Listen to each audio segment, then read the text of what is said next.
Ok, me está grabando.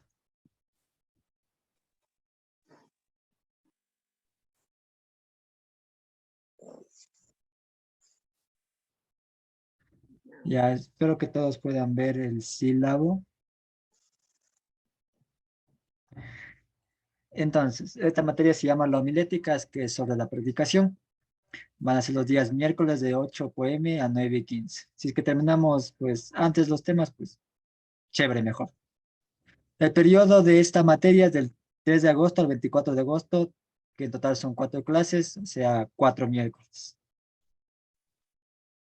Como saben, esta materia provee el conocimiento y herramientas exegéticas y hermenéuticas, así como los lenguajes de la comunicación, desde los diferentes modelos homiléticos en la preparación y exposición de sermones bíblicos, contextuales y cristocéntricos, en el poder del Espíritu Santo para la transformación y edificación de la comunidad de fe y de la sociedad.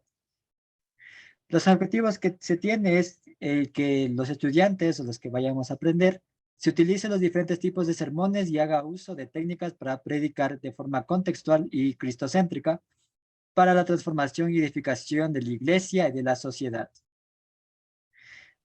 Se va a aprender a utilizar métodos o claves básicas de interpretación del mensaje bíblico como la hermenéutica y la exégesis, comparar la fuente de la fe cristiana y aplicarlo en la realidad actual.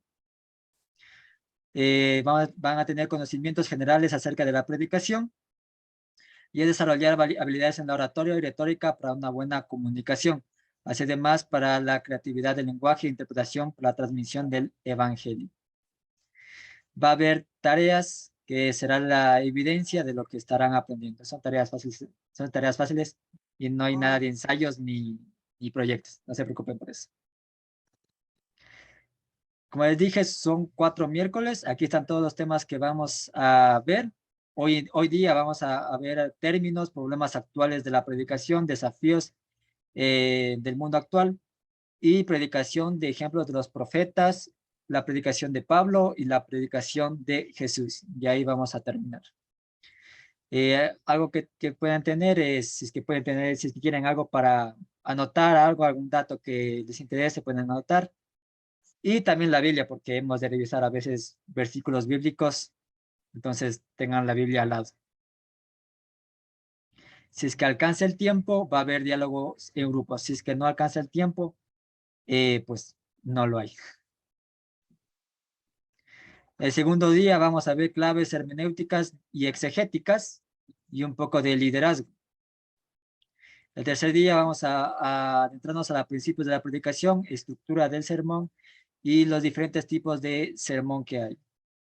Igualmente, en el cuarto día, último día, terminamos con ver los tipos de sermón y sobre la retórica y elocución. Y si hay preguntas libres de la materia o de otras cosas, pueden hacer. Las tareas. La primera tarea que van a tener para el 10 de agosto, que es el otro miércoles, es escribir 3 datos interesantes de las prédicas de profeta de Pablo o Jesús que van a aprender hoy día.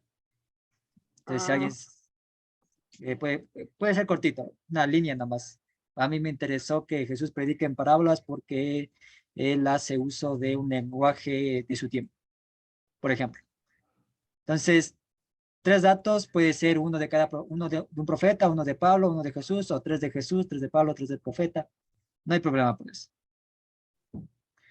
La tarea 2 es contestar por qué es importante conocer el contexto del texto bíblico. Igualmente no es necesario respuestas largas o un párrafo gigante, algo cortito está bien. Y la tarea número 3 es elegir un texto bíblico y realizar un tema, título y tesis. Cuando digo tesis no me refiero a esas cosas largas, no es eso, pero deben aprender. Es algo cortito, no se preocupe. ¿Cómo le van a entregar estas tareas? Pueden enviármelo por WhatsApp o pueden enviarlo igualmente en el chat de grupo de WhatsApp, hacer por Word, o como son respuestas cortitas, pueden incluso escribir en WhatsApp y enviármelo y ya está. Entonces, aquí están las tareas. Y la bibliografía. Les había pedido sus correos electrónicos porque hay algunos libros que tengo aquí para enviarles por ahí, para que así puedan conocer más sobre la Biblia, sobre la predicación.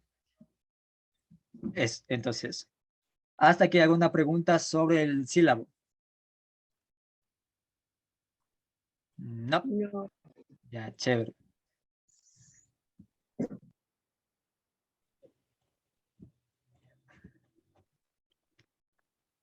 Ok, ahora sí vamos con con las clases.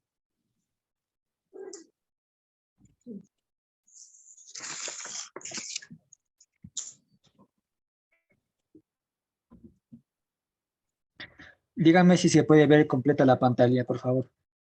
Sí, yo sí puedo ver. Ya, Sí. chévere. Este es el curso de homilética.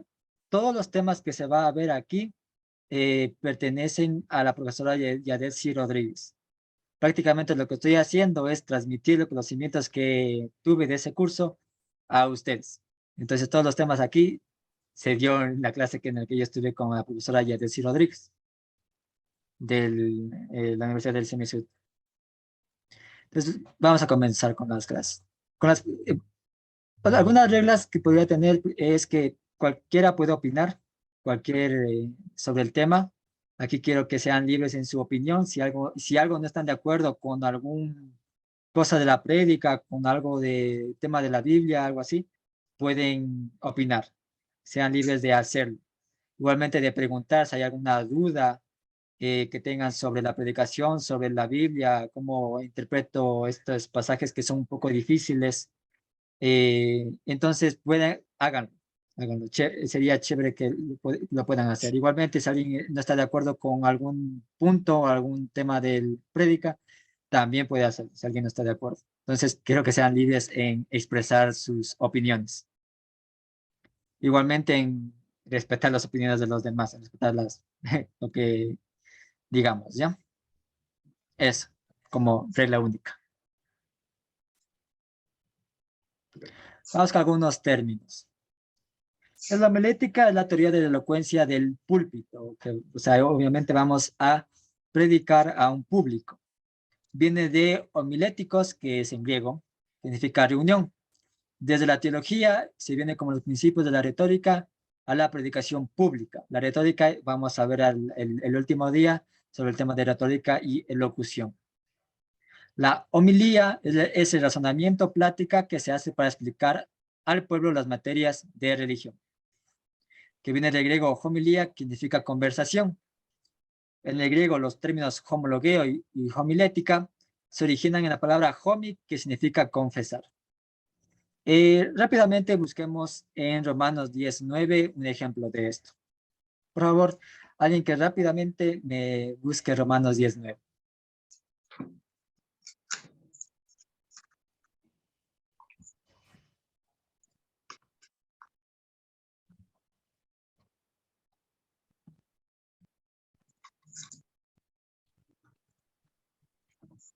Ya. Léela, Marita. 19. Sí.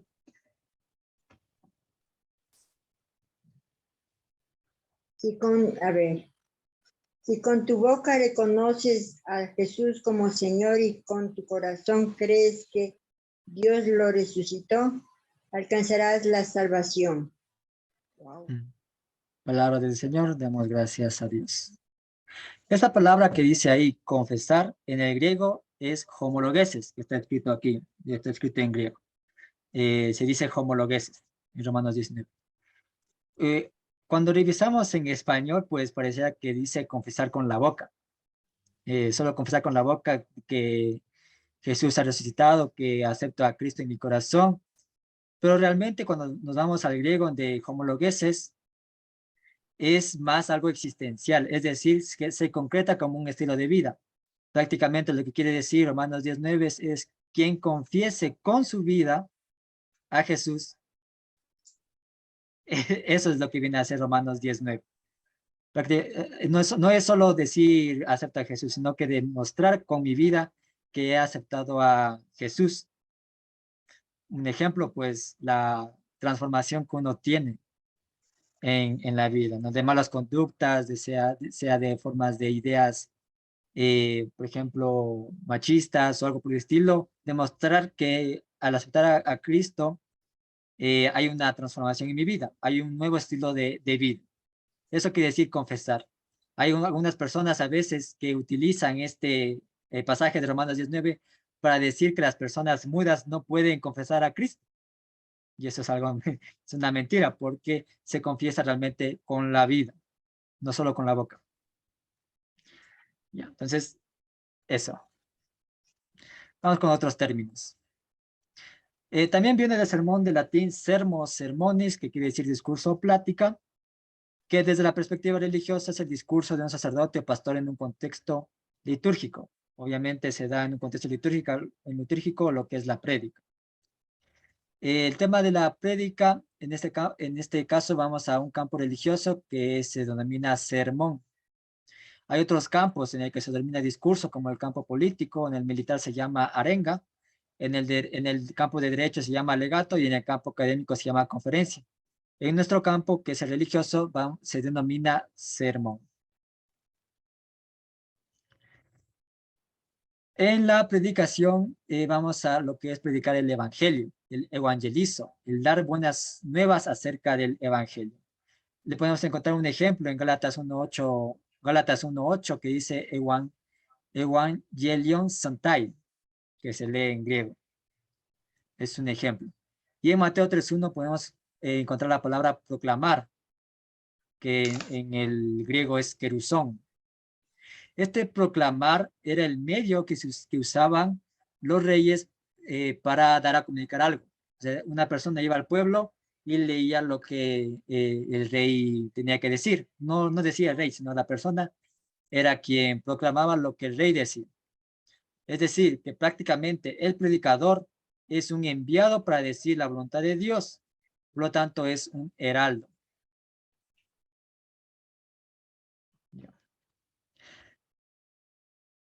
Vamos a la siguiente página. Igualmente, si tienen preguntas, pueden decirme nomás, no hay problemas. Pueden cortarme nomás si es que tienen alguna pregunta. Ya. Bueno, como dije, vamos a predicar lo que es el evangelio. Evangelion se lee en griego.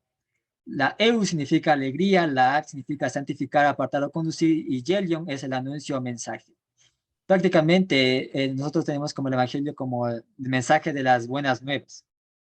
Un concepto un poco más amplio sería la alegría por el anuncio de un mensaje que conduce a la justicia e integridad. Eso es lo que viene a ser el evangelio.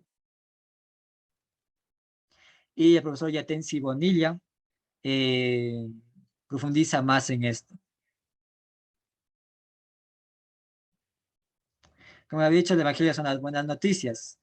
Y en un concepto más profundo es una felicidad producida por el anuncio de un mensaje que lleva a la práctica de la justicia e integridad. Para Marcos, el Señor Jesús está en el evangelio. Es decir, Cristo es el contenido mismo del evangelio. Para Juan, el evangelio es el evangelio encarnado y ya fundamentado. El verbo hecho carne para Juan. En Marcos 1:1, una traducción semántica de ese texto de Marcos 1:1 sería en el sin principio del evangelio eterno de Jesucristo.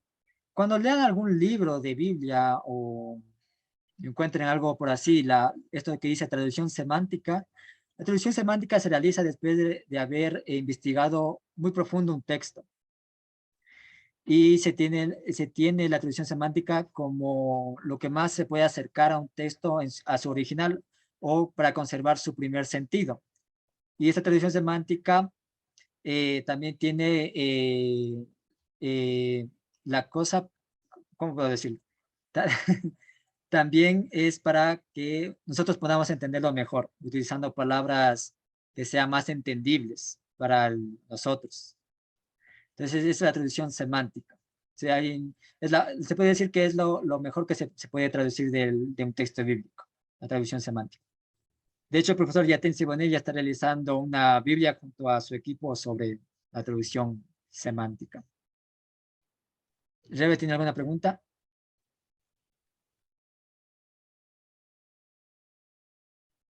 No, está apagado el micrófono. Por ejemplo, hay el libro, el del Diaté en sí mismo, que dice la ética de Jesús y habla de la traducción semántica de algunos textos bíblicos. ¿Otros libros en ese estilo o no hay? O son traducciones? Porque la traducción semántica es la interpretación más cercana, ¿no? No, que no es traducción. O sea, es una traducción, sí, pero se realiza después de una ardua investigación del texto bíblico, contexto histórico, contexto literario, lengua griega, hebrea o aramea, como en el texto en el que se haya escrito. Se realiza una traducción semántica para dar a entender mejor el mensaje, pero ¿cómo se podría decirlo? Sin apartado tanto del original, para que nosotros podamos entenderlo. El profe Yatensi, como había dicho, está realizando una Biblia eh, una Biblia completa desde el Antiguo Testamento al Nuevo Testamento. Y ya tiene varios cartas y de hecho tiene un evangelio ya desde una traducción semántica para que sea más entendible. Eso, y está gratuito, está por internet, si alguien quiere puede ir a revisar esa Biblia. Del curso, al final de la hora ya les paso el link para que puedan revisar esa nueva Biblia que está realizando el profe Yatensi. Se va a tardar 10 años en completar toda la Biblia, pero ya tiene varios libros traducidos.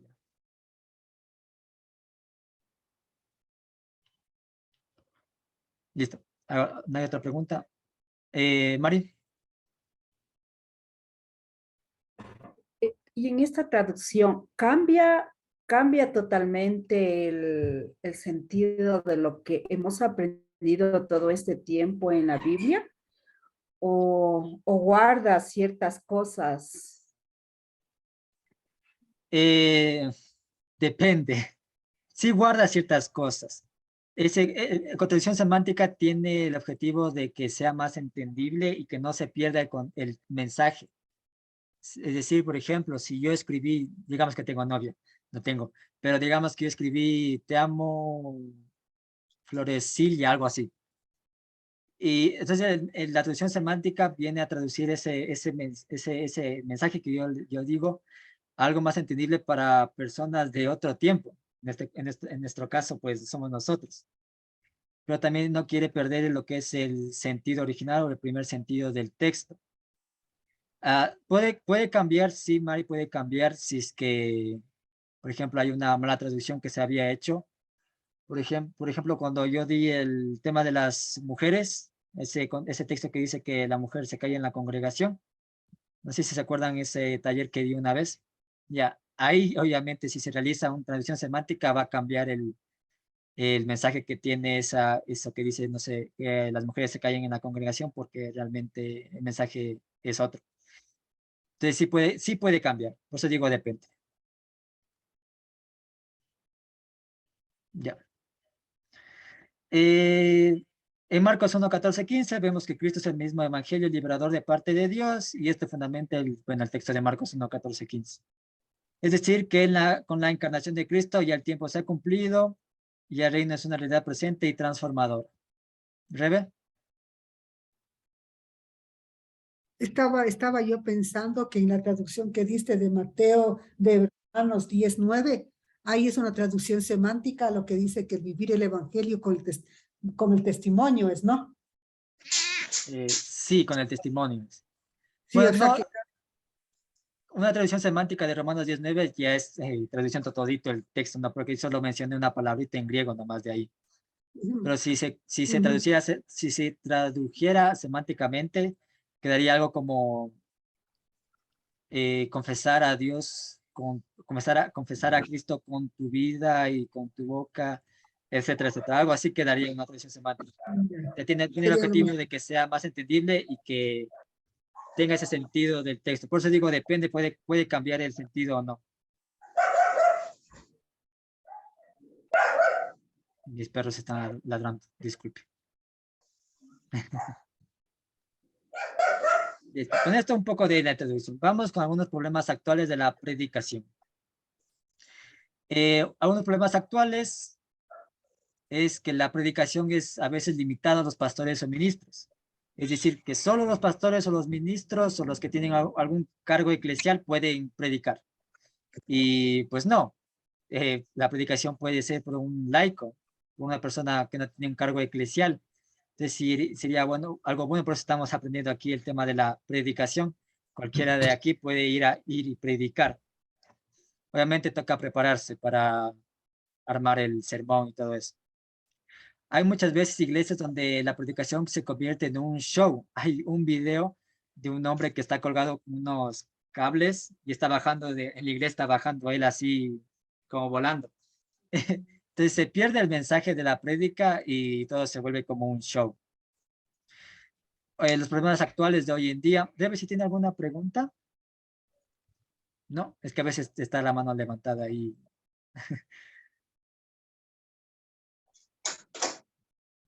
Ya, listo.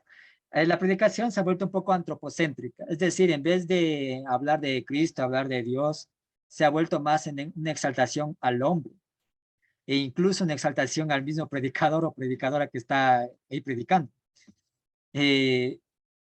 Y también no hay muchas predicaciones que hablen sobre el tema del medio ambiente, por ejemplo.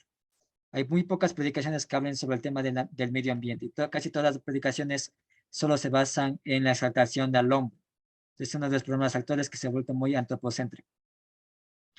Los predicadores, se les ve, muchas personas ven a los predicadores como santos, como si no fueran humanos, sino como personas que sudan agua bendita, algo por el estilo.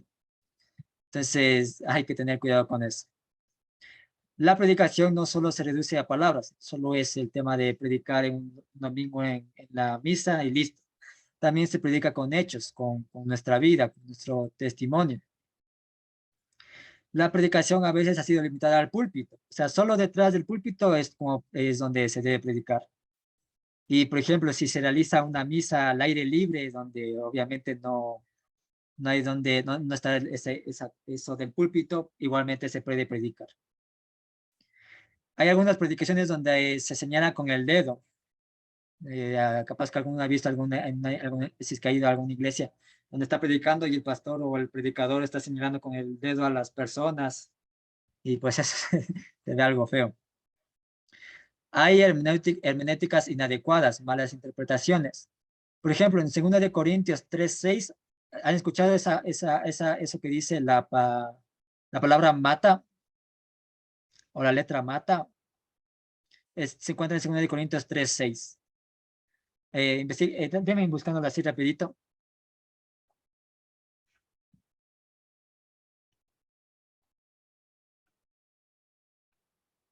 Y dice, ¿segunda o primera? Segunda. Segunda. 3:6. 3:6. Dice, pues Él nos ha capacitado para ser servidores de una nueva alianza basada en la ley siguiendo una acción del Espíritu. La ley condena a muerte, pero el Espíritu de Dios da vida. Claro. ¿Alguien me puede leer otra versión? Sí. El cual asimismo nos hizo ministros competentes de un nuevo pacto, no de la letra, sino del espíritu, porque la letra mata, mas el espíritu vivifica. Ya, gracias, don José. Hay muchas personas que a veces han interpretado ese pasaje de la letra mata, más el espíritu vivifica, como diciendo para los jóvenes, no se metan a carreras universitarias porque la letra mata. O incluso personas no lean libros porque la letra mata. Entonces se ha transformado en una hermenéutica inadecuada, que puede llegar incluso a adoctrinamiento, diciéndole no tienes que leer el Principito, por ejemplo, porque la letra mata. O no tienes que estudiar psicología, ingeniería, porque la letra mata. Entonces se ha vuelto así, ¿no? Rebe. Sí, estábamos hablando de la homilética. ¿Qué significa la hermenéutica? La homilética. Ya he dicho que No, la la hermenéutica. Ah, La la homilética hermenéutica. ya sé que... Ya. Ya. Ajá. La hermenéutica es el arte de interpretar. Eso lo vamos a ver mañana en los conceptos de, porque hablo de hermenéutica y exégesis y parece que es dos cosas diferentes, ¿no? Lo cual es, sí, son dos cosas un poco diferentes, pero que se ayudan entre ellos. La hermenéutica es el arte de interpretar. Algunos le añaden Ujú. como ciencia, otros lo dejan como arte, pero en cierta manera es para la interpretación y la contextualización del mensaje bíblico. Ahora, hermenéutica bíblica hablando, ¿no? Porque existe hermenéutica de otras áreas, como la hermenéutica matemática, la hermenéutica en biología, etcétera, etcétera. En este caso estamos hablando de Biblia, entonces es hermenéutica y exégesis bíblica. Mañana vamos a hablar sobre el tema de los conceptos, ¿no? Porque la exégesis, en cambio, es el tema de la ciencia. Esa sí se le llama ciencia, ciencia que estudia la Biblia, ¿no? Es que se realiza por métodos científicos y todo eso, pero ya vamos a ver de qué se trata eso de la exégesis y la magnética mañana. Otros de los problemas actuales es la manipulación. La predicación es muy importante y para muchas personas es tan importante que lo toman para su vida. Puede haber personas que utilicen eso para manipular a tales personas. Por ejemplo, digamos que en la predicación alguien dice, votemos por tal candidato a la presidencia. Y la gente, sí, sí, votemos, sí, porque lo está diciendo el predicador. Entonces puede haber manipulación en eso. O sea, hay que tener cuidado. Igualmente, otros de los problemas actuales es la falta de integridad. Ya saben, el predica pero no practica.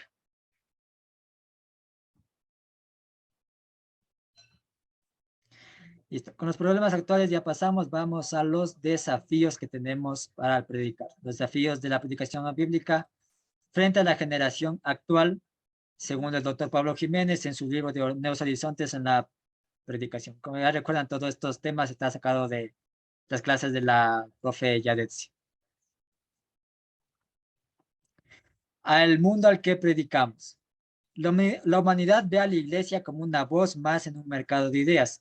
Se ha transformado más como un mercado donde de compra y venta, y Jesús es como un producto diciendo, a ver, ¿qué producto es bueno? Cojo el de Jesús, me sirve, no me sirve, le voto, cojo otro producto, no me sirve, le voto, lo utilizo, ya no me sirve. Entonces se ha vuelto como un tema de mercado de ideas, como quién vende más, a veces hasta se pelean por quién es el mejor predicador o quién en cierta manera conquista almas o algo por el estilo. Entonces se ha convertido en un mercado de ideas y eso, ¿no? También hay profundos cambios y problemas sociales. El tema del racismo, el tema de la discriminación, eh, los profundos cambios, lo que hubo recientemente el paro, etcétera, etcétera. Entonces hay problemas sociales y profundos cambios hoy en día. El progreso suscitado por el avance científico ha traído crisis ecológica y explotación del tercer mundo. Es más bien cuando se utiliza la ciencia de mala manera, se utiliza la ciencia de forma egoísta. En estas ciencias positivas que era basado en el método científico, muchas veces ha traído el tema de crisis ecológica, ¿no? Más bien cuando se utiliza la ciencia de mala manera. Después digo, asociado al avance científico ha traído crisis ecológica. Hoy en día también existe una discusión sobre qué es lo que predomina hoy, si la razón o el sentimiento. Debe ser las personas racionales o deben ser las personas sentimentales, o debe haber un balance entre ser racional y ser sentimental. Entonces, hay discusiones sobre eso en el mundo de hoy. Hay pluralidad religiosa. Nosotros somos cristianos, pero también hay budistas, hay hinduistas, hay musulmanes que tienen la religión, sus prácticas, etcétera, etcétera, etcétera. E incluso en el cristianismo hay diferentes puntos de vista. En algunos adoran de tal manera, otros no, otros sí. Entonces hay pluralidad y diversidad hoy en día. Aquí le puse Dios no existe, es por eso, más bien es un mensaje cuando, por ejemplo, yo he visto en las redes sociales, cuando, por ejemplo, alguien dice Dios te bendiga y alguien contesta, no me molestes, Dios no existe, no, vete a tu Dios con tu lado, o saben decirlos, aquí vienen los aleluyos, ¿no? Entonces, se le ve a la gente cristiana como gente ignorante o gente idiota inclusive. Entonces, hay que cambiar un poco de eso, porque es eso cuando hay gente que discrimina a una persona por su religión cristiana, eso es más bien alimentado por prejuicios. Cuando uno, por ejemplo, se le dice a alguien, Dios te bendiga, y la otra persona contesta con un, ándate de aquí, aleluya, ándate de aquí, cristiano, no me vengas con tu Dios. Entonces, posiblemente esté llenado con prejuicios ahí. Entonces, por eso le puse aquí el famoso Dios no existe. Además que hay varios ateos muy, ¿cómo se puede decir? Muy extremistas que no quieren ninguna opinión y que cualquier persona que tenga una eh, forma de creer o una espiritualidad le tachan como idiota, algo así, algo por el estilo. Entonces, ese es al mundo al que predicamos.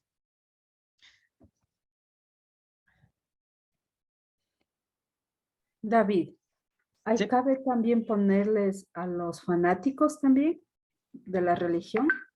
sí, Mari, correctamente. Es peligroso dos extremos, verán. Los fanáticos religiosos, por ejemplo, se ha suscitado, por ejemplo, el tema de las vacunas, diciendo que las vacunas contienen el mensaje del diablo, el número 666, y está en desacuerdo con los hospitales, con cualquier medicina que les den, lo cual lleva a enfermarse, obviamente, pero ellos creen que la vacuna es del diablo, algo por el estilo. Entonces, puede ser un fanatismo muy extremista. Hay iglesias donde, por ejemplo, te votan, te aceptan si algo no estás de acuerdo con ellos, te votan, te dicen, ándate de mi casa, incluso familias que pueden llegar a hacer eso, votarles a sus hijos solo porque el hijo no está de acuerdo con algo que diga el pastor. Entonces, también es al mundo que predicamos el fanatismo eh, religioso, ¿no? Y también el ateísmo extremista. Son dos cosas muy extremas que no se les debe llegar al fanatismo ni al ateísmo extremista.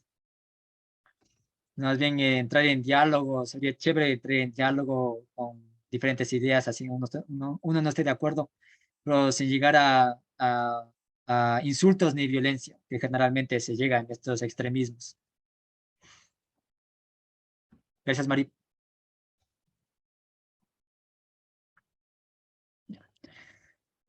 Otros desafíos, la iglesia debe estar en la vanguardia de la sociedad, debe conocer la sociedad, la iglesia. Muchas veces la iglesia se ha dicho como que está alejada de la sociedad, todo eso, y es mentira.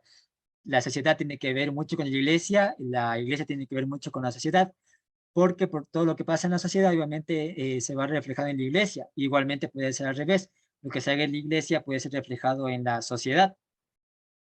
De hecho, por ejemplo, el profesor Jonathan, que es sociólogo ahí en el CIMISUT, dirá que en las iglesias lo que se hace con los sujetos es que se está creando sujetos o ciudadanos de las nuevas generaciones, porque ahí también van aprendiendo de su espiritualidad, van aprendiendo otras cosas.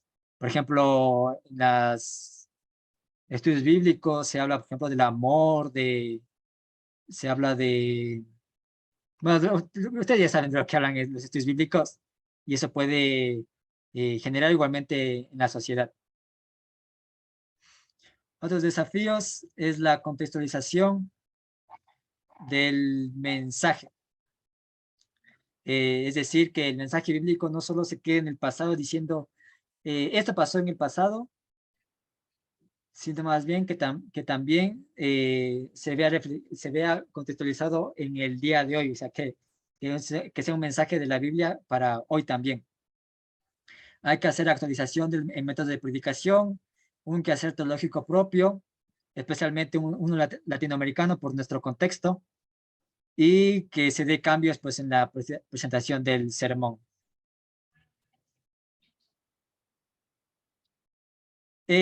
Vamos a hacer algunos cambios en el diseño del sermón, desde un sermón tradicional a varios cambios, ¿no? Porque el sermón tradicional es autoritario, es decir, que el predicador es la autoridad. El público solo recibe y acepta todo como verdad, y no se varían las formas de predicar de los textos bíblicos. para que se hagan los cambios, se debe partir de la realidad, no de ideas, la realidad de nosotros, pobreza, corrupción, el tema del vandalismo, entre otras cosas de la realidad que tenemos hoy en día. Dar importancia a la narración, que de hecho es lo que hacía Jesús en sus parábolas. Y usar un lenguaje práctico, un lenguaje entendible para el público. Porque no voy a predicar, les voy a decir, bueno, la eclesiología, hay gente que no entiende qué es eso. La eclesiología, por si acaso, es el tema de la doctrina de la iglesia. Pero hay gente que no va a entender, entonces hay que usar un lenguaje práctico. El sermón es un evento, es el acto de proclamar el evangelio, como ya hemos dicho. Hoy en día estamos en la era de los videos e imágenes. Se puede utilizar el PowerPoint para utilizar imágenes para la predicación o videos para presentarlos. Creo que Erika había presentado un video en un sermón. Usar el lenguaje gráfico, como había dicho, en abstracto, uso el lenguaje contextual y establecer un diálogo con la congregación. Que eso ya le he visto que lo hace la Rebe, le he visto que lo hace Fer, que es preguntarle a la congregación o hacer que la congregación participe también en el sermón. No solo escuche, sino también hable. Cambios en la orientación teológica, que sea una óptica liberadora. Una serie hermenéutica tomando en cuenta la semiótica, la exégesis, géneros literarios, etcétera, etcétera, que ya vamos a ver mañana. Y llevar la predicación más allá del individuo a la comunidad. Listo. Hasta aquí tenemos el tema de la predicación. Vamos a pasar a lo que es lo demás. Rebe.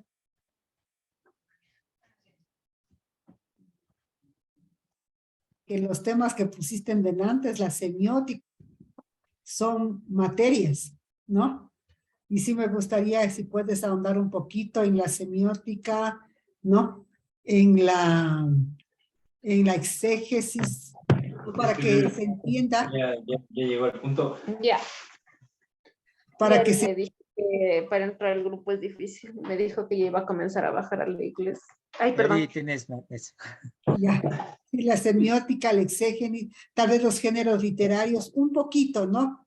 Para poder ir distinguiendo y que, por ejemplo, cuando vayan a algún lado y alguien predique, puedan distinguir que ese es eso nomás. Gracias, Rebe. La Susana sabía la semiótica, yo me reía porque solo eso nomás. Gracias, Rebe.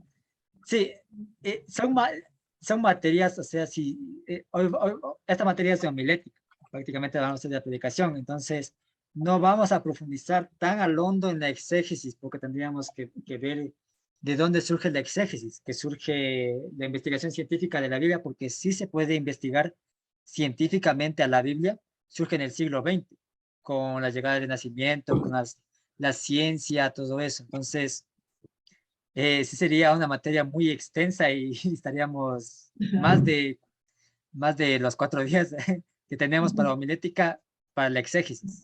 Solo para la exégesis, porque la hermenéutica también tocaría otro también. Vamos a ahondar un poquito nada más en el segundo día sobre la exégesis, solo cosas básicas más. Para que no, porque la exégesis, por ejemplo, para entenderlo mucho mejor, tienen que tener conocimiento básico de papirología o manuscritos. Y eso es pues ya dificilazo. Entonces, solo vamos a ahondar lo básico, lo que podemos nosotros investigar en internet para investigar. Y también les pasaré algunos libros que tienen todos los géneros literarios que se encuentran en la Biblia. Ya algunos conocen algunos géneros literarios, si es que les dieron en el colegio, pues la metáfora, si leen poesía, pues se les va a hacer más fácil. Vamos a ir ahora sí a los profetas Pablo y Jesús, para ir terminando. Los profetas, y esto tomando de José Secret, los profetas no eran adivinos, ellos no adivinaban el futuro, tenían relación con las circunstancias económicas, políticas, religiosas, etc. Transmitían una palabra para orientar, revelar cosas ocultas, iluminar el presente, aún en las injusticias, pronunciaba una palabra nueva que venía de Yahvé. Todo lo que hacían los profetas venía de Yahvé, o sea, de Dios, para una circunstancia específica. Ellos no eran adivinos, pero sí leían los signos de los tiempos. ¿Cómo es que lo hacían los profetas? Prácticamente analizaban el presente para proyectarse al futuro. Por ejemplo, si hoy día sube la gasolina más, ¿qué creen que va a pasar? Hambre. Sube los precios. Suben los precios, Hambre, otro desocupación. paro. Sí. Entonces, eso es lo que hacían los profetas. Ujú. Sí, ellos, por ejemplo, los profetas veían que subía la gasolina, se iban donde el presidente le decía, señor presidente, va a haber un paro. Así que el señor presidente tiene que actuar justo por el pueblo. Porque los profetas denunciaban las injusticias del pueblo y de los reyes.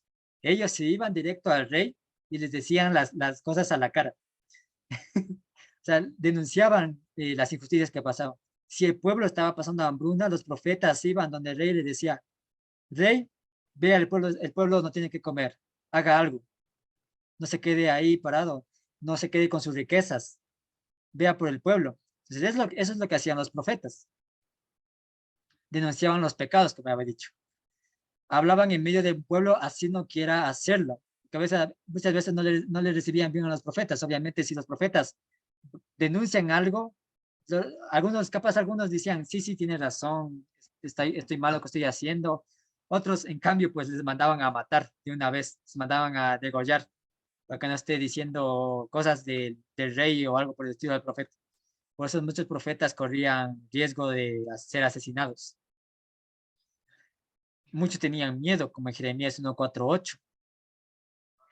Y los profetas lo hacían a través de la palabra y la acción.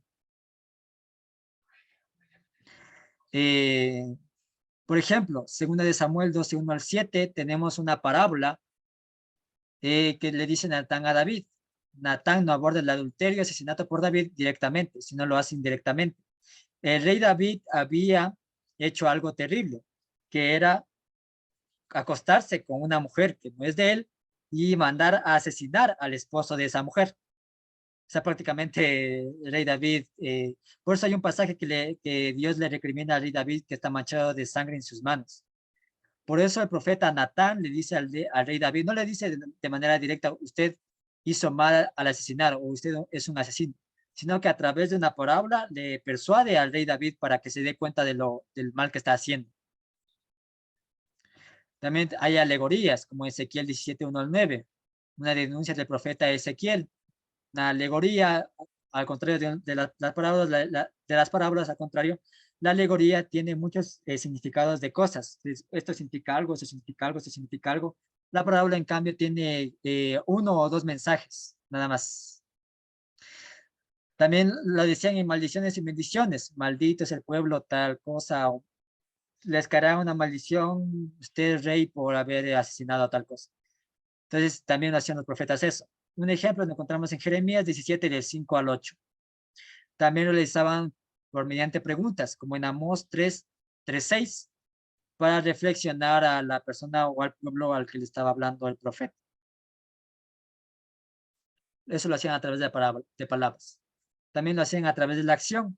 Según Führer, las acciones simbólicas tienen 6 elementos. La orden de ejecutarlas siempre viene de Dios. Para los profetas no daban un mensaje así como que yo digo, sino Dios dice. Es lo que decían los profetas.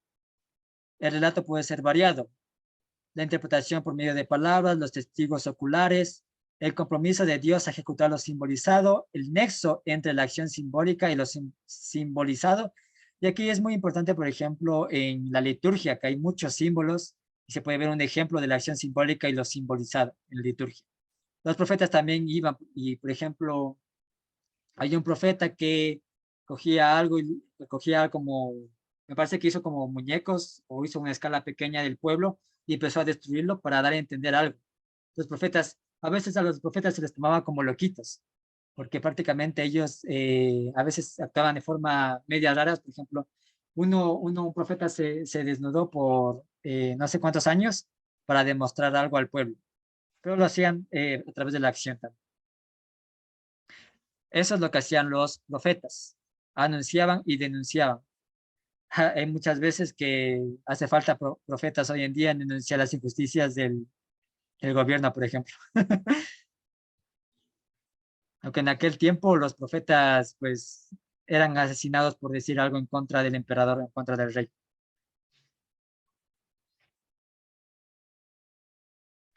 Vamos. ¿Alguien tiene algo que decir?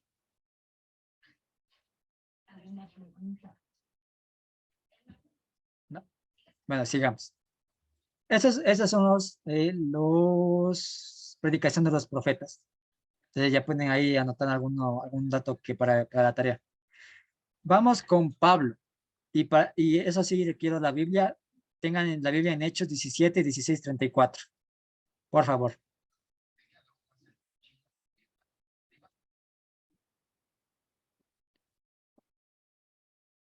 Hasta que lo busquen, les voy a decir el auditorio a quién se dirige Pablo. Pablo se mueve alrededor de la muerte y resurrección de Jesucristo. Y en ese pasaje que les dije, se dirige a dos escuelas filosóficas bien conocidas en aquel tiempo, los epicúreos y los estoicos. Los epicúreos eran los seguidores de Epicuro. Para ellos, la naturaleza era la suprema maestra. Era mediante ella que se proporcionaba el dolor, sentimiento, placer, etcétera, etcétera. Los epicúreos también ponían sus énfasis en la experiencia y creían que la vida era casualidad, que todo pasaba por casualidad. Para los epicúreos, la muerte era el fin, es decir, no hay nada más allá de la muerte. La muerte se termina y listo. Es decir, no hay resurrección para los epicúreos. Para los estoicos, que son seguidores de Zenón de Sitio, ellos ponían su énfasis en el intelecto. Según los estoicos, se puede controlar el placer e identificaban a Dios con el mundo. Además, el tema del suicidio para los estoicos era muy apoyado. Es decir, que para ellos el suicidio era un acto honorable, una vida honorable. Si te pregunta por qué se suicidaban voluntariamente, ellos creían que al haber vivido ya, pues ya no hay nada más que vivir. Ya disfruté de la vida, entonces, ¿para qué seguir viviendo? Me mato y listo. Eso es lo que pensaban los estoicos. ¿Para qué seguir alargando la vida si ya la disfruté, si ya la viví? Entonces, pues, se suicidaban. Pablo, donde se encuentra es en el Areópago. El Areópago es la institución venerable en cuanto a religión y moral se hablaba en aquel tiempo. Ahí se llamaba grandes debates. Entonces, ¿tienen listo el pasaje ahí en la Biblia? Era Hechos 17, del 16 al 34. ¿Hechos 17? Sí, Hechos 17, versículos 16, 34.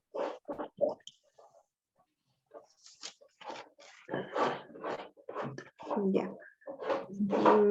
¿Puedo leer una parte yo? Sí, léelo. No. Me vas a ayudar ya, Erika. Léelo hasta el 23, ¿ya? Ok. Dice Pablo en Atenas. Mientras Pablo esperaba en Atenas a Silas y Timoteo, se indignó mucho al ver que la ciudad estaba llena de ídolos. Por eso discutía en la sinagoga con los judíos y con otros que adoraban a Dios. Y cada día discutía igualmente en la plaza con los que allí se reunían. También algunos filósofos epicúreos y estoicos comenzaron a discutir con él. Unos decían, ¿de qué habla este charlatán? Y otros, parece que es propagandista de dioses extranjeros. Esto lo decían porque Pablo les anunciaba la buena noticia acerca de Jesús y de la resurrección.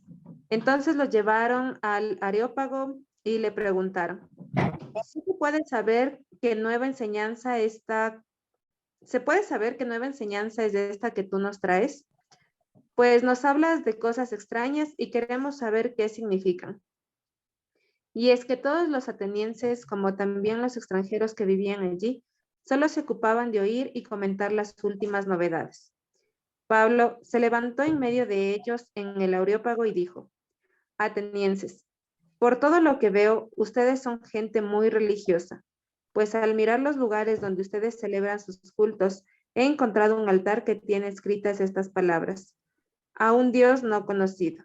Pues bien, lo que ustedes adoran sin conocer es lo que yo vengo a anunciarles. Gracias, Hola, Eri. Patricia. Demos gracias a Dios. Eri, ¿me vas a ayudar cuando te diga leer el versículo 24, del 10 al 24, cuando te diga leer el versículo 25, me lees el 25, ya. Gracias, Eri. Entonces, Pablo comienza con una cosa: al Dios no conocido. Es interesante el tema del Dios no conocido porque hay varias posturas sobre esto. Y si es que quieren conocer a qué estatua se refería a Pablo, está en internet. Se encontró pues esto mediante la arqueología. Entonces pueden ver eso que se refiere al Dios no conocido que se refería a Pablo.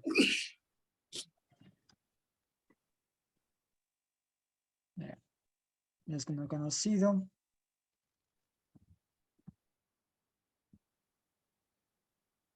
Les voy a compartir la pantalla. Altar al Dios no conocido. ¿Dónde está? Ok, aquí está. Esa estatua que ven ahí es el altar al Dios no conocido, al que se refirió Pablo. Ubicada en el Monte Palatino, Roma, el lugar en donde estuvieron los palacios de los Césares, su fecha cercana al 100 a.C. Ese altar al Dios conocido, Pablo lo utiliza, posiblemente eso se refiere hay varias posturas obviamente. Algunos dicen que sí se refiere al Dios Dios hebreo de los judíos, obviamente, pero como no lo conocían, como Dios no tiene una estatua, pues se ponía al Dios conocido. Es una postura. Otra postura dice que realmente Pablo utilizó un altar pagano, un altar de otro dios de aquel tiempo, y lo cambió para hablar sobre el Dios verdadero, que Pablo se está refiriendo a estas dos escuelas filosóficas que está predicando. Entonces, este es el altar al Dios conocido. Por eso no hay ninguna estatua, solo está escrito al Dios no conocido.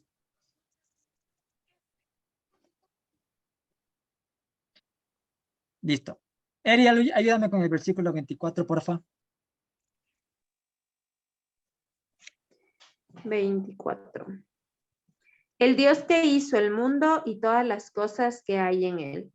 Él es Señor del cielo y de la tierra. No vive en templos hechos por los hombres.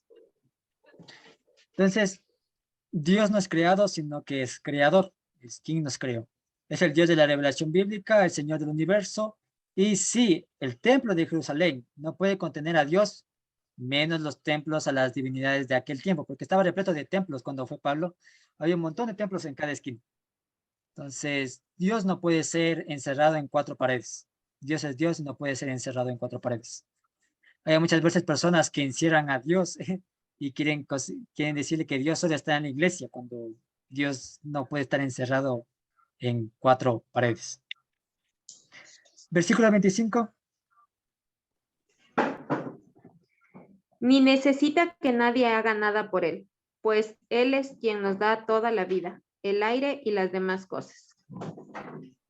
Entonces Dios no podía requerir nada de sus criaturas, Él es el creador y es quien suple toda la necesidad, vida y aliento de todas las cosas. Versículo 26. De un solo hombre hizo él todas las naciones, para que vivan en toda la tierra, y les ha señalado el tiempo y el lugar que deben vivir. El creador de todas las cosas también es el creador de la raza humana. Ya saben, el tema de Adán y todo eso. Todos los hombres tienen un solo origen, ¿no? En el pensamiento de Pablo estaba muy presente esto de Adán. Versículo 27. Para que busquen a Dios y quizá, como a tientas, puedan encontrarlo, aunque en verdad Dios no está lejos de cada uno de nosotros. El fin es buscar a Dios y encontrarlo. Dios no está encerrado en los cuatro templos donde uno tenía que ir al templo para encontrar a Dios. No ven, es el fin de buscar a Dios. Versículo 28. Porque en Dios vivimos, nos movemos y existimos, como también algunos de los poetas de ustedes dijeron. Somos descendientes de Dios. Gracias a ti. Aquí algo interesante lo que hace Pablo, y es que Pablo toma una poesía griega, pero no al Dios de Jesucristo, sino más bien esta poesía era el dios Zeus de la mitología griega de aquel tiempo. Entonces, él lo que hace es citar dos frases de poetas griegos con el propósito de establecer una relación de la humanidad con Dios. Eri, date leyendo lo que se encuentra aquí en la pantalla, por favor. Comencemos con Zeus. Nunca, oh hombres, dejemos de mencionarlo. Todos los caminos están llenos de Zeus y todos los mercados de seres humanos. El mar está lleno de él, también están llenos los puertos. De todas maneras, todos tenemos que ver con Zeus, porque somos verdaderamente su descendencia. Gracias, Eri. Entonces, lo que hace Pablo es cambiar el nombre de Zeus por Dios. Entonces, comencemos con Dios, nunca hombres dejemos de mencionarlo. De todas maneras, todos tenemos que ver con Dios porque somos verdaderamente su descendencia. Es lo que está haciendo Pablo. Toma una poesía griega al dios Zeus, de la mitología griega, obviamente, y lo transforma para predicar sobre Dios. Pablo era muy conocedor de estos temas, de la filosofía y del tema de la poesía, por eso lo toma él. Versículo 31. Porque Dios ha fijado un día en el cual juzgará el mundo con justicia, por medio de un hombre que él ha escogido, y de ello dio pruebas a todos cuando lo resucitó. Entonces Dios es el juez de todos. Versículo 32. Al oír eso de la resurrección de los muertos, unos se burlaron y otros dijeron, ya te oiremos hablar de esto en otra ocasión. Gracias, Eric. Aquí coloco lo que es la idea de la resurrección. Para los griegos, una vez que el hombre moría, no había resurrección, por eso le menciona a Pablo, ¿no? Ya hablaremos después de esto, algunos no les convence, a otros sí. Entonces, entonces lo que está haciendo Pablo es decir que no se trata de un Dios desconocido, sino resucitado. Es el Dios el que está dando a conocer Pablo. ¿Cuáles son las reacciones de los oyentes? Los divertía el celo apasionado de Pablo, postergaron su decisión, algunos dijeron tal vez, algunos sí creyeron, otros le llamaron charlatán, palabrero, algunos burlones al pobre Pablo, algunos le decían vendedor de tazas de filosofía de segunda mano, recolector de migajas de la erudición, mentiroso, algunos estaban de acuerdo con Pablo, entonces a veces le burlaba lo que decía Pablo. ¿Qué enseñanzas podemos sacar de la predicación de Pablo? Que el sermón no es exitoso porque el auditorio sea gigantesco, sino por su fidelidad. Cuando escuchan, creer en el mensaje. Buscar reconocer la cultura e ideas como Pablo. Pablo fue capaz de reconocer las filosofías de estos estoicos, epicúreos, e incluso citar a los profetas, a los poetas griegos. Pablo no compromete la verdad central del mensaje, que es el tema de la resurrección. En ese caso está en torno a Pablo, porque si lo hubiera hecho, pues hubiera quedado bien con los griegos, pero no lo hizo, por eso algunos se le burlaban. No desaprovechó la oportunidad de compartir esa verdad que tenía Pablo. La verdadera predicación no se mide por resultados, sino por su fidelidad. Y Pablo no se convirtió a ellos en su forma de pensar y vivir, sino que ellos se convirtieron en el mensaje de Pablo, al mensaje de Pablo. Eso es lo que las enseñanzas que podemos sacar de la predicación de Pablo en este pasaje bíblico. Ahora vamos y esto es lo último que es para cerrar con broche de oro, el tema de Jesús, la predicación de Jesús. Iba a armar una clase un poquito más larga sobre Jesús, pero no iba a alcanzar el tiempo, así que les pasaré un libro que habla sobre el contexto histórico de Jesús Que es interesante ese libro porque te menciona el por qué Jesús se alejó de la familia. ¿Por qué Jesús dijo los padres se pelean con los hijos, algo por el estilo? Ese libro que les envío habla sobre eso, porque tiene que ver mucho con el contexto histórico en el que Jesús vivió, el contexto social en el que Jesús vivió. Entonces, ahí les paso ese libro, ¿ya? Vamos a ver igualmente la predicación de Jesús. Estuvo cargado de imágenes, predicación contextual usando el lenguaje de su tiempo. Jesús usaba la perla, la sal, el labrador, las ovejas. Obviamente la gente entendía lo que decía Jesús. Hoy en día nosotros podemos utilizar también palabras de nuestro tiempo, ya sea el internet, el TikTok para los jóvenes, las redes sociales, etcétera, y etcétera. Prácticamente eran sacadas de la vida cotidiana, por eso las personas entendían lo que decía Jesús. Tenía un lenguaje descriptivo, concreto y simple. Mediante parábolas era entendible, las parábolas son cuentitos, son como cuentos. Entonces, las personas entendían esos cuentos. Jesús usaba temas familiares, por ejemplo, la parábola del hijo pródigo. Jesús utilizaba el método de preguntas y contrapreguntas. Podemos encontrar un ejemplo en Lucas 3:18, Lucas 3:20, Lucas 15:4. Ese método de preguntas y contrapreguntas que hacía Jesús, que mayormente lo hacía con los fariseos, que había bastantes preguntas que le hacían. El objetivo de Jesús no era convencer, sino convertir. Por eso decía, conviértase, arrepiéntanse, etcétera, etcétera. Y compromete a los oyentes en su esfera emocional. También lo hacía Jesús. ¿Qué predicó Jesús? El cumplimiento del tiempo. Aquí podemos ver eso en Marcos 1:14. El reino de Dios, el arrepentimiento, el creer. Y era un arrepentimiento genuino, no es un arrepentimiento de me arrepiento hoy, mañana sigo haciendo lo mismo y así sucesivamente. No, es un arrepentimiento genuino. Incluso si nos vamos al griego de arrepentimiento, es genuino el arrepentimiento. O sea, es un arrepentimiento de me arrepiento hoy para no volver a cometer, para cambiar mi vida, para cambiar ese estilo de vida que tenía. Ese es el arrepentimiento. ¿Dónde predicó Jesús? Predicó Jesús en la sinagoga, en el templo, al aire libre, en todo lado donde estaba Jesús, iba a ir a predicar. Rasgos en la predicación de Jesús, la autoridad de Jesús. ¿Alguien iba a hablar?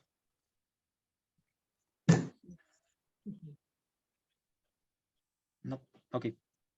La autoridad de Jesús, según una teoría de H.P. Chajes, en el griego exousia, que significa autoridad, refleja el término hebreo moshel, que quiere decir predicador de parábolas. Por eso cuando el pasaje bíblico, cuando dice Jesús predicaba con autoridad, no como lo hacen los fariseos o los escribas, me parece que dice. Posiblemente según esta teoría es lo que está diciendo, que Jesús predicaba con autoridad como predicador de parábolas. También los rasgos de la predicación de Jesús eran de signos y maravillas. Ya saben, los milagros. Que por cierto, los milagros es interesante porque no solo era, pues, te curo y ya vete a casita nada más, ya estás curado. No, que los milagros eran también una forma de devolver la dignidad a la persona. Por ejemplo, la mujer con flujo de sangre que toca el manto a Jesús. Una mujer en aquel tiempo con flujo de sangre era excluida de la sociedad, prácticamente era impura. Y al ser impura, pues, quedaba pobre, no tenía dónde vivir, quién le iba a cobijar, qué hombre se le iba a acercar. Entonces, esos milagros también tienen eso, devolver la dignidad de la persona, devolver la dignidad humana. Porque en aquel tiempo, por ejemplo, las personas discapacitadas que tenían algún problema de columna, algún problema de alguna extremidad, o nacieron cieguitos, o les pasaron algún accidente y se quedaron ciegos, eran alejados de la sociedad. Prácticamente lo que Jesús hace es devolverles la dignidad de estas personas. Una de las predicaciones de Jesús, la más importante, es el Sermón de la Montaña. Aquí le podemos ver una estructura que Tensi Bonel ya ha hecho, la estructura de todo lo que contiene el Sermón de la Montaña. Ahí si quieren pueden tomar una... Igualmente esto les voy a enviar a sus correos, no se preocupen. Aquí pueden ver las bienaventuranzas, la justicia perfecta, homicidio, adulterio, juramentos, ley del talión, amor al prójimo y al enemigo, las obras, limosnas, oración en secreto, ayuno en secreto, no juzgar, cuidado con los falsos profetas, la práctica, etcétera, etcétera. Entonces, esa es la estructura del sermón del monte que se encuentra en Mateo. Capítulo 5, versículo 3 al capítulo 7, versículo 23. Esa es la estructura del sermón. Y para terminar, sí, en el sermón del monte la palabra bienaventurados, los pobres de corazón, bienaventurados los que buscan la sed de justicia, en el griego se lee makarios. En el griego se conjuga, se declina, todo eso, es un lenguaje que se hace mucho de eso. Makarios. ¿Qué quiere decir esa palabra en griego, bienaventurados, dichosos, felices? Es transformar la existencia del hombre en todas sus áreas. No, cuando hablamos de transformación, no solo hablamos de transformación espiritual, sino también hablamos de transformación religiosa, social, económica, política. Es lo que se trata de decir Jesús con bienaventurados seáis los que buscan sed de justicia, bienaventurados sean los que son perseguidos, bienaventurados tal. Es transformar la existencia del hombre en todas sus áreas. Eso es el dichosos, el bienaventurados del Sermón del Monte. Es algo increíble, esa transformación que uno debe sentir en todas nuestras áreas de nuestra vida, en la familia, por ejemplo, en nuestra pareja, en nuestros hijos, en nuestros trabajos. Debes notarse esta transformación. Hasta aquí hemos terminado con el tema de las predicaciones de profetas, de Pablo y de Jesús. ¿Tiene alguien alguna pregunta de todo lo que hemos hablado?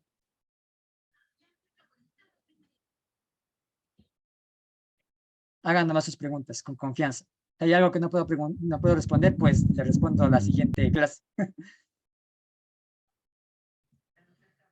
¿Puedes repetir el deber para el próximo miércoles? Sí. Es escribir 3 datos de lo que vimos ahora, que es de los profetas, de Pablo y de Jesús. Puede elegir de Jesús y escribir 3 de Jesús. Algo cortito, una sola línea, basta. No es necesario que me hagan párrafos ni nada de eso. Quiero hacer las tareas facilitas. Por eso no estoy mandando nada de ensayos, porque sé cómo se siente que tener un ensayo y estar sentado ahí 1 hora en la computadora haciendo un ensayo. Entonces, algo facilito, 3 datos que aprendieron ahora sobre los profetas, o 3 datos que aprendieron ahora sobre Pablo, o 3 datos que aprendieron ahora sobre Jesús, o un dato sobre los profetas, un dato sobre Pablo, un dato sobre Jesús. Como ustedes quieran. Pueden enviarlo por WhatsApp en el grupo del chat de homilética que está ahí en WhatsApp. Pueden enviarlo así. No es necesario que escriban por Word, pero si quieren escribir en Word, pues pueden hacerlo. Eso nomás, cortito. No es nada del otro mundo. Igualmente el video les voy a pasar por el correo.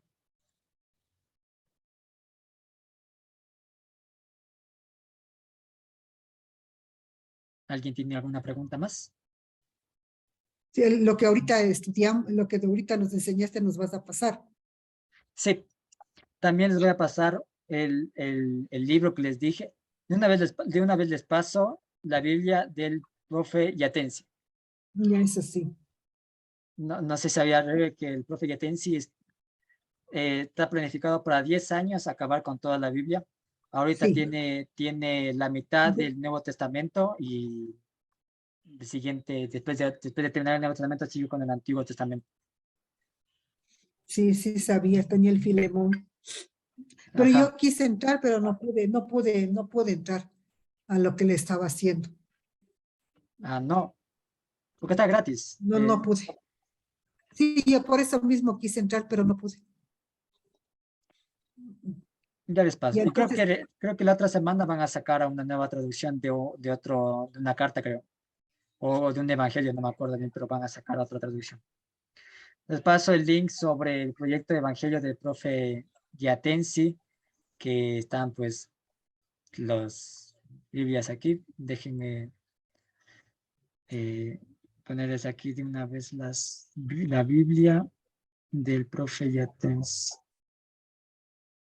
Pero esta Biblia va a ser dada a conocer en concilios o simplemente como lanzar un libro de lectura de historia, algo así. O cómo se piensa introducirle esta nueva versión de Biblia prácticamente en nuestros tiempos. El tema de los concilios es algo complicado porque meterse con el tema del canon bíblico y con la iglesia es muy difícil, así que no creo que hagan eso, no van a hacerlo, sino van a publicar. Es uno de los proyectos que tuvo siempre el profe Yatensi en hacer. Van a publicar de forma libre esta Biblia para que todos puedan tener acceso a ella. Lo que pueden hacer cuando lean esta Biblia no está completa, pero lo que pueden hacer es coger otra Biblia y hacer comparaciones y verán que se pueden llevar muchas sorpresas. A Eri, por ejemplo, le hice ese ejercicio. Si te acuerdas, Eri.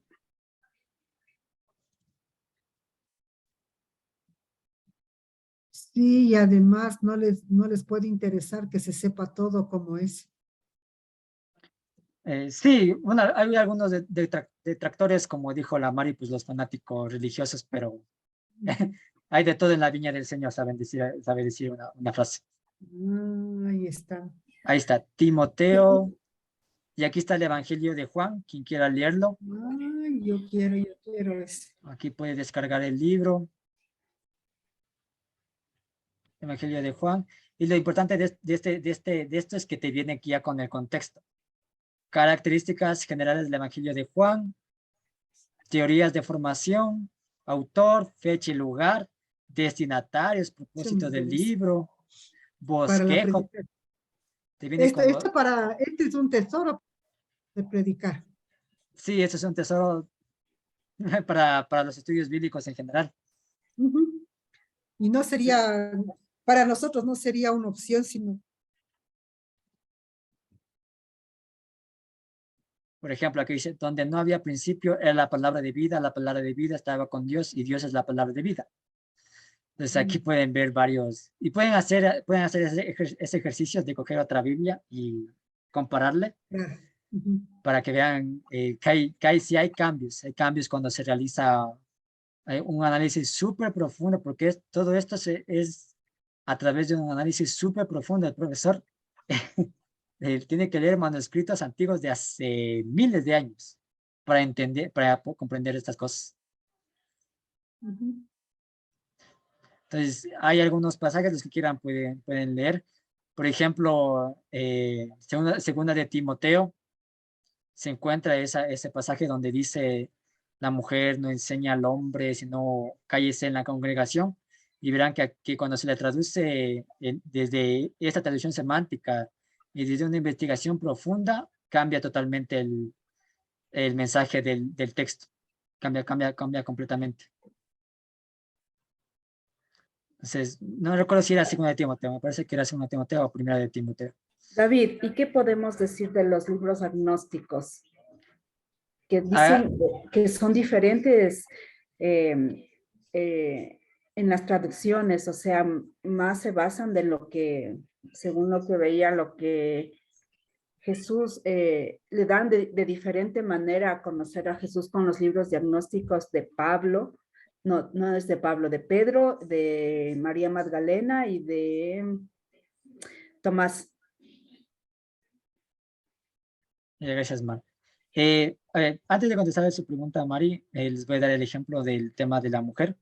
Si van a 1 de Timoteo 2, 11, 12, van a encontrar que dice, la mujer no ejerza dominio sobre el varón, sino más bien se mantenga callada. Como que estuviera diciendo la mujer no opine, porque solo el hombre debe opinar.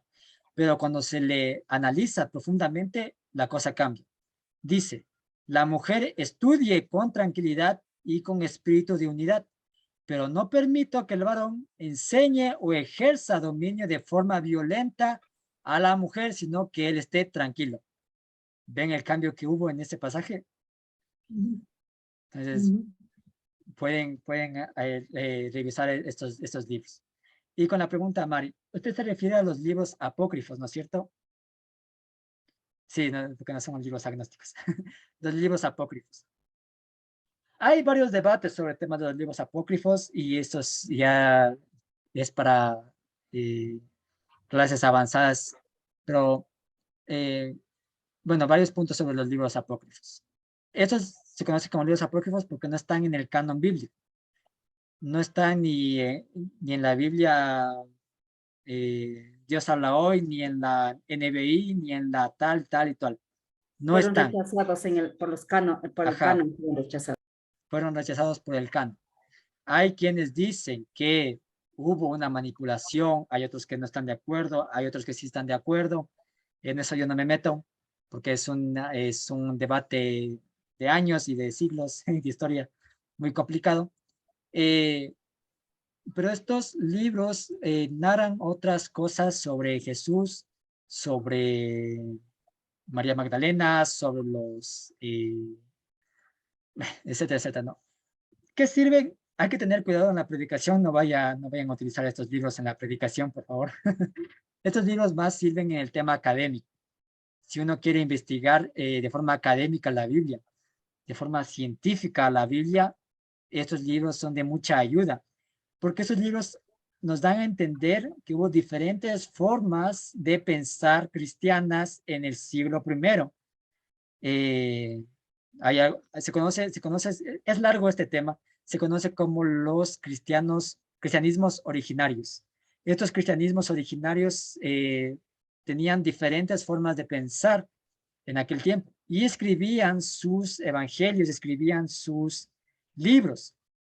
Otra cosa es que no porque diga un libro diga el evangelio de Judas o una carta diga la carta de David Sebastián Laramera, es mi nombre, no porque diga la carta de David, quiere decir que David haya escrito esa carta. No, más bien posiblemente se utilizó los nombres de aquellas personas para dar más autoridad a esa carta o a ese libro. Lo cual por eso digo que es un gran debate serio en estos temas y no hay que meterse mucho en la predicación, no vayan a decir la predicación, voy a predicar sobre el evangelio de Tomás. Ahí hay que tener cuidado en eso, porque el evangelio de Tomás dice unas cosas medias raras sobre Jesús. Hay diferentes debates, Mari.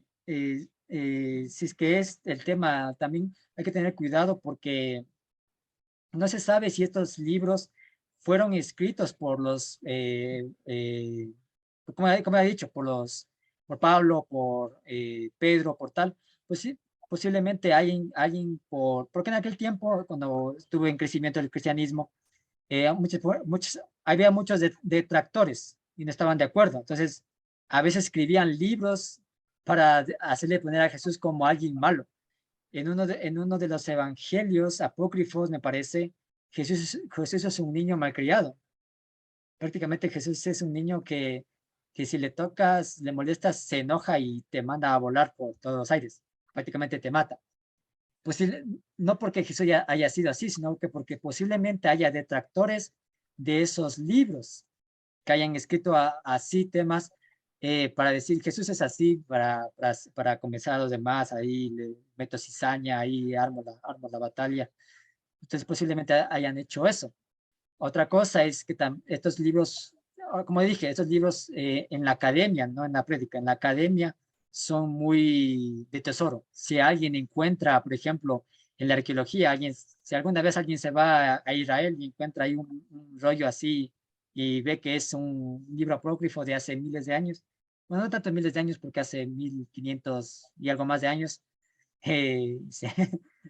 sería un gran descubrimiento. Hay muchos libros apócrifos, ¿no?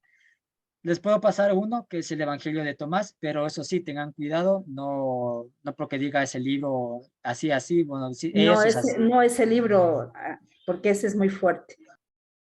ese libro no, ya, bueno, el libro, Entonces casi rompe. todos los libros son fuertes, no se preocupen. Por eso no metan en las prédicas ni nada de eso, porque No a la como gente les cultura puede general, confundir. Ajá, solo como como, cultura exacto, general. exacto, Rebe, como cultura general, como estudio para profundizar más en lo académico, porque en la prédica, pues, no voy a predicar del Evangelio de Tomás, porque obviamente no voy a predicar de eso, voy a predicar sobre lo que me dice el Evangelio de Mateo, el Evangelio de Lucas, el Evangelio de, bueno, los 4 evangelios que tenemos nosotros. Entonces hay que tener cuidado, Mari, sobre eso. Si quiere más información, yo tengo sobre eso, sobre los debates que hay en torno a esos evangelios, ¿no? Por eso digo, estos del evangelios apócrifos es un tema muy avanzado para el tema de la academia. Eri ya debe conocer el tema de los evangelios apócrifos y es complicado, ¿no es cierto, Eri? Sí, triste es. Triste leer todo eso. Sí, entonces, sí, imagínense si a veces no se alcanza con los estudios de los evangelios que tenemos nosotros, o de las cartas o de la Biblia que tenemos nosotros, meterse a investigar esos libros apócrifos nos va a llevar años en querer averiguar un pasaje nomás. Entonces, cuidado que no se metan, sino más bien conózcanlo como cultura general, como dijo la Reb, y si quieren investigar más en el tema de la academia bíblica. Ujú. Ya, entonces ya pueden predicar para el domingo. ¿A quién le toca? Este domingo le toca al ángel. Ya está listo para el domingo. ¿Cuál va a tomar? ¿El de Jesús, el de Pablo, de los profetas? El libro de los hipócritas, dijo David. Y va a aplicar la El hermenéutica y la exégesis. el exégesis. Gracias, Davidcito. Ya, de nada. ¿Alguien más quiere? ¿Alguien más? Como ya había dicho, todos pueden opinar cualquier cosa, como dijo la Mario, la preguntó sobre un tema muy avanzado, pero lo hizo. Eso es algo muy bueno, preguntar, opinar, todos pueden hacerlo. En estas clases quiero que sean libres de expresar sus opiniones o sus preguntas, entonces pueden hacerlo.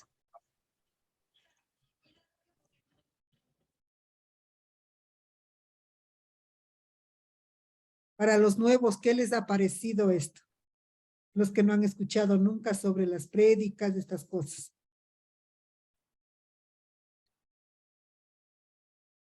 Lúticas, no hablen todos de una. Era Luisita, ¿qué dice usted?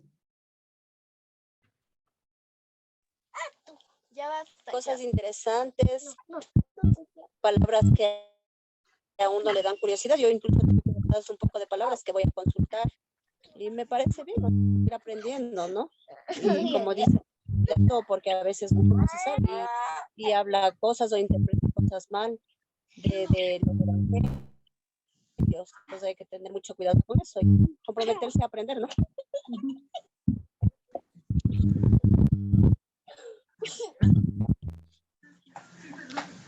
Sí, Don Alberto, ¿usted qué le pareció? sí, muy interesante, reverenda. Lo que me quedó la duda que, bueno, ya le voy a preguntar a eso es lo que preguntó la señora Mari, de la próxima. Me quedó esta incógnita, ¿no? Que se queda uno, ¿no? Pero dice que no es mucho profundizar, ¿no?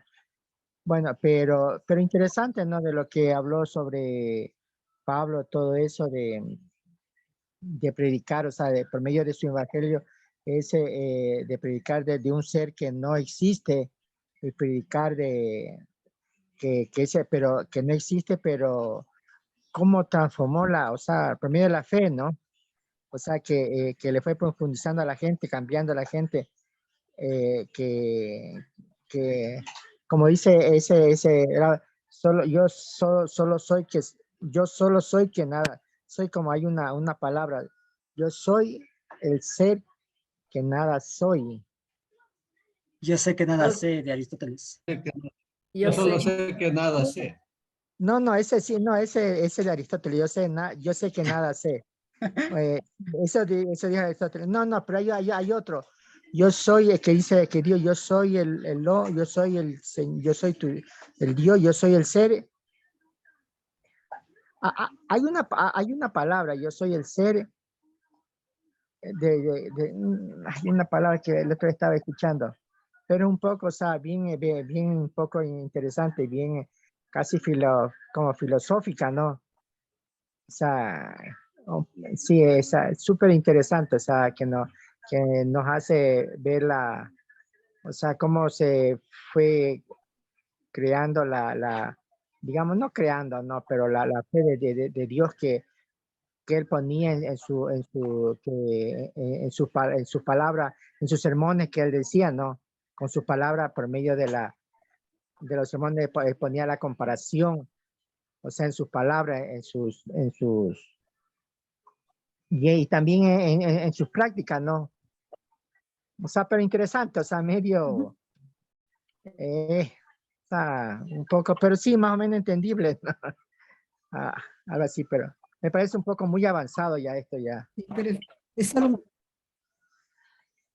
es un abrebocas, don Alberto. Es un abrebocas para que tengamos conciencia y noción de lo que estamos, de cuando alguien se para al frente a predicar, ¿no? Y si nosotros lo hacemos, preparamos un estudio bíblico, lo hagamos responsablemente también, ¿no? Claro. Eso es. Es parte de la cultura de estar educados, de conocer y saber. Sí, pero sí, bien interesante, pero interesante y al mismo tiempo, o sea, medio confuso. O sea, cómo hizo. O sea, también como Dios también hizo por medio en el sermón que dictó cuando él predicó, ¿no? Y esos ejemplos.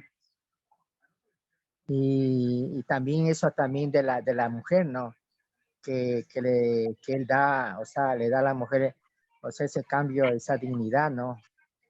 Porque más antes no podían no decir nada a las mujeres, pero él en cambio le dio, por medio de sus sermones, de sus palabras, le dio el cambio a en ese tiempo, para el cambio y ese respeto para que se haga, o sigamos en ese entonces, ¿no? A respetar a la mujer y también a ser como ser humano, ¿no? Se puede decir. Y que también para que ella pueda opinar, todo eso. Sí, ya, interesante. Así es.